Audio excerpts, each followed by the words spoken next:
There's an old legend that inside of you there are two wolves, one of which is ready or not, and the other one has Half-Life 2 Potato Shadows. Hello everyone, Nocne here. Today we examine what might just be the worst patch in history of gaming. We are going to go through the good, the bad and the ugly, so without further ado, let's begin with some background info to set the stage. Ready or Not is a tactical shooter developed by Void Interactive, known for its extreme realism, attention to detail, and most importantly, not pulling any punches. With its extremely good gameplay, interesting lore that seriously give me Pank 2 vibes, as just like in that game, it's shrouded in conspiracy, lies, and on a grander scale, human experiments. Those two made me fall in love with the game, so much so that I made almost a 40-minute yap session where I went through almost all levels in the game, achieving S ranks, which is the most difficult rank there is. Almost all, as in mid-April a new update was announced, not only bringing the game to the Epic Games Store, but also to the current gen consoles, or with crossplay mind you. It also comes with new content, more achievements and a completely brand new difficulty system. It sounds incredibly good, right? On June 27th, Void released a dev blog about new and reworked animations, as well as something that made a lot of people mad to say the least. Missions were being censored, meaning that all the nudity was taken away. Additionally, two missions had their assets changed for the console release, and as a final cherry on the pie, post-mortem dismemberment is being taken away. According to the community managers, the censorship was non-negotiable and it was actually a compromise between Void and console publishers. Censorship filters or DLC that would restore the content were also out of the question, as it would cause many bugs with crossplay. And so, we had to wait until the release date, and when it came around... Let's start with the positives first. New weapons, namely the Grizzly, MagFed grenade launcher, MagFed Mosenberg 590 and a pepperball pistol are great additions to the game, each bringing something unique to the table, so much so that I can't really pick my favorites. Grizzly is straight up the most powerful weapon in the game, being able to incap anything that isn't wearing the most durable of armors. MagFed grenade launchers are not only useful but also hilarious to use. 590M, because it's a shotgun in Ready or Not, makes it automatically incredible, and it might just be me, but it kinda feels like the pump action is a little bit faster compared to its cousins. And Pepperball Pistol is,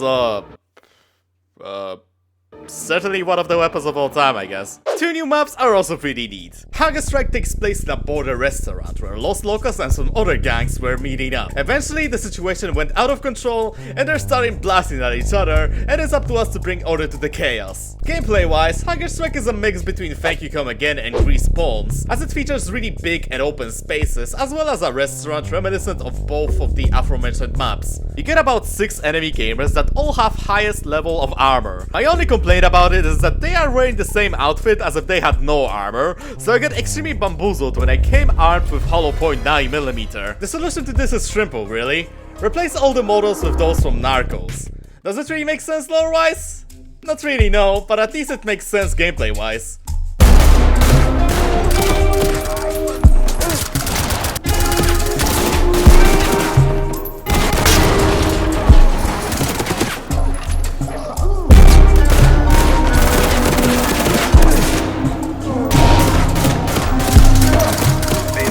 The other map, Stolen Valor, takes place during the same night as Twisted Nerve. We are being sent into a gang-infested apartment block where a police officer was reported to be missing. Our mission is to find him and along the way subdue any bozos who resist. The overall mission is pretty cool. As I mentioned before, the whole thing takes place in a flat and we have a couple of choices as to where to start. We could start from the bottom and immediately find the missing officer.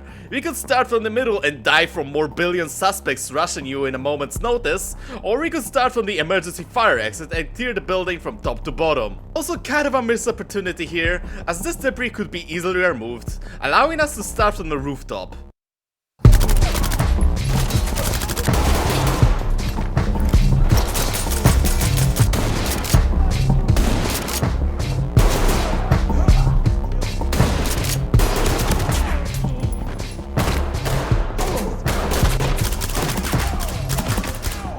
Overall, the map is quite enjoyable. It has a fairly cool setting, suspects while numerous don't have any special advantages that make them incredibly annoying to deal with. Excluding trip mines, but those are always a pain in the ass, honestly. The only complaint I have are the nice suspects who are incredibly overtuned for what they are. Oh yeah, speaking of overtuned,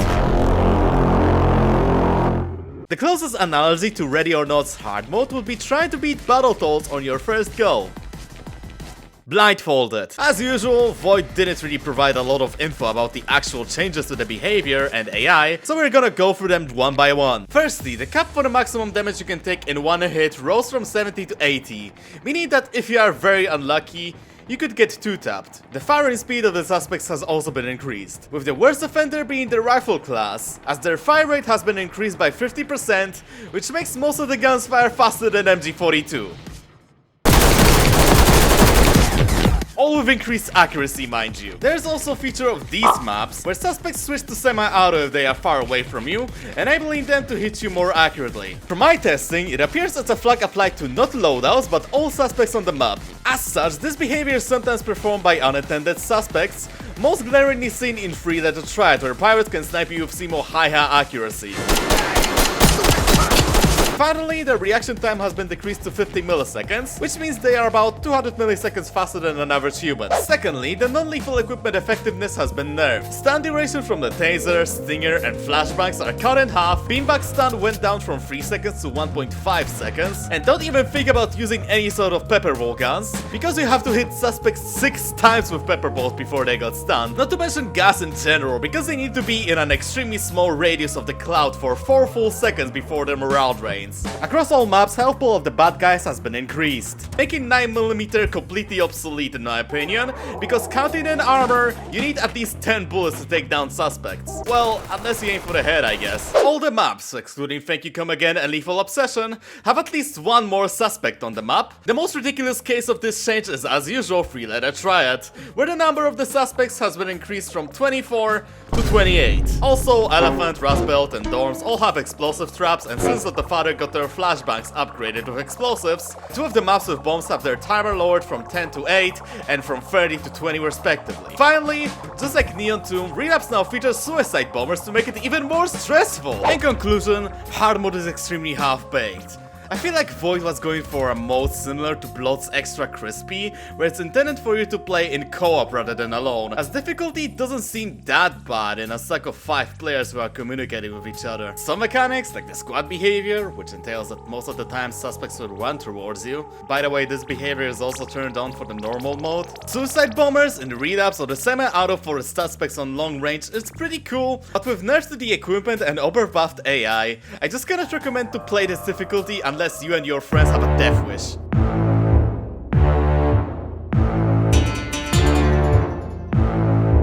Let's finally get on to the really bad things. Starting with censorship, hide and seek, Narcos, a Lethal Obsession had all their nudity taken out. Secondly, and probably the most absurd, Molly, the kid who was previously convulsing in Twisted Nerve due to a drug overdose, is now sleeping as soundly as God during Pol Pot's regime, through a SWAT raid.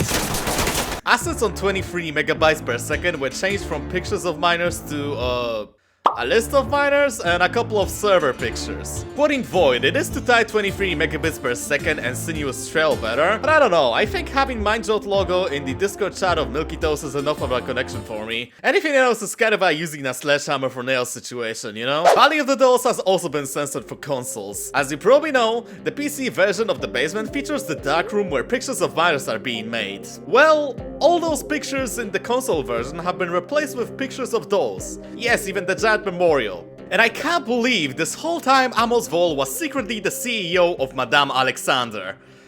Truly one of the plot twists of all time.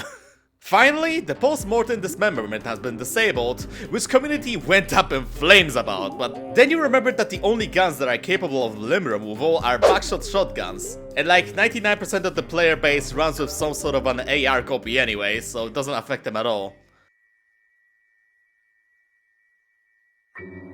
Now let's go to a place where Void really shit the bed, the bugs and overall stability. As a result of things like animation optimization, putting voice lines into pack files, and overall compression of the game, it fell from 60-ish gigabytes to 38 gigabytes in size, which honestly is quite impressive and making Ready or Not one of the smallest, larger UE5 games. However, all this came at a price of all shadows looking incredibly jagged, Elephant not only having bombs but also fucking singularities of all things, this poor fellow's tank top having a cold zombie cipher instead of tour dates, and guns overall having inferior textures. Apparently, Void also hired the developers of Half-Life Overcharge because sun is leaking in some places. Not to mention that the doors glow like dog's balls now. According to the community managers, it is an unintended thing, and considering what they said about the spaghetti code and how long it's taking to fix them, I am actually inclined to believe them. And that's only the graphical side of the issues. They're stuck on fixing the guns that fall under the map and dorms, which is cool, but I still see reports of the issue not being fixed on Twisted Nerve or Lawmaker.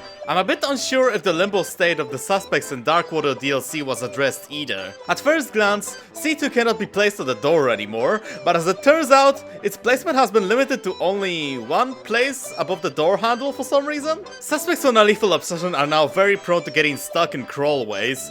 As such, it's soft locking the game if you don't have lethal weapons. The AI of your officers is apparently more stupid than usual.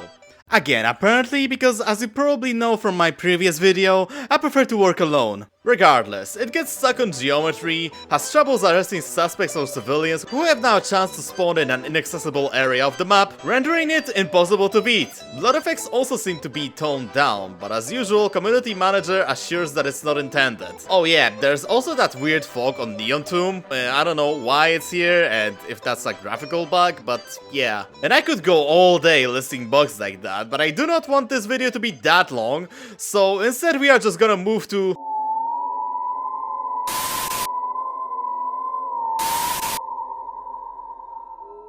As you might have expected, the majority of the player base wasn't entirely happy about the changes and the general state of the game. In a moment's notice after the censorship announcement, Steam forums, Reddit and YouTube were filled with Doom posters, people trying to get a refund after ridiculous playtimes, and worst of all snobtubers who never played the game and got most of their content from Reddit posts. They didn't help, as they just brought culture war people into the mix, both from the left and the right. And as the outraged tourists do, they muddied the conversation even further, as the right started calling everyone moderate as bootleggers and cucks, and the left started calling everyone who's opposed to the nudity censorship Gooners or Blue Archive players. At least they didn't call it a Gooner 911 this time around. Caught in the crossfire were the newly arrived console players who literally had no idea what was going on, and either didn't care about the PC players, or were extremely confused as to why the PC players wanted to jam a torch into their throats. I would also like to highlight one of the mods that was uploaded to Nexus. Censored or not, there's a mod that aimed at restoring altered content that we went through in the censorship chapter. On July 17th, it was taken down for a moderation review, which further upset people and for whatever reason turned even more people against Void, even though it's not really their fault, and I dare to say it's not even Nexus's fault, rather it's a result of Draconian Online Safety Act going live in UK, and since Blacktree Gaming Limited is a UK-based company, they had no choice but to comply. UOM mode, at least according to the community managers, contains CSAM, as such it cannot be hosted under a threat of £18 million fine.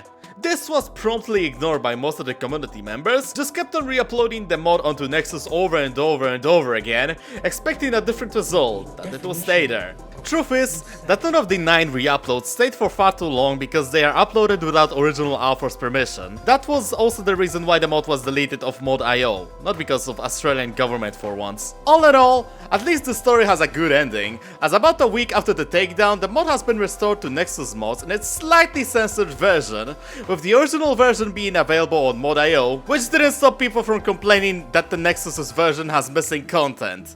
And those people also keep on saying it's not the real version, even though it has to be censored in order to be on Nexus. It is uploaded by the original creator. Sweet Jesus on a stick. In conclusion, the whole situation is a mess, honestly, and I feel like this meme just sums up my feelings perfectly. New content that the Ronsel update introduced, minus the hard mode of course, is stellar, but everything else is doo-doo. And it's really funny, as supposedly ever since 1.0, this has been a cycle, this constant 2 steps forward and 1 step back, which is, well, extremely interesting to see how Void is able to both succeed and fumble the bag at the same time. Anyway, I'm sorry if I omitted or forgot about something, but the sheer scale of the update is just incredibly overwhelming for me, and I'm incredibly conflicted about what to think about the game as a whole. I might do one more video where I go over hard mode if it's going to be adjusted or reworked, because for now it's just simply not fun for me. So for now, this is probably the final Ready or Not video on the channel unless something big is going to happen.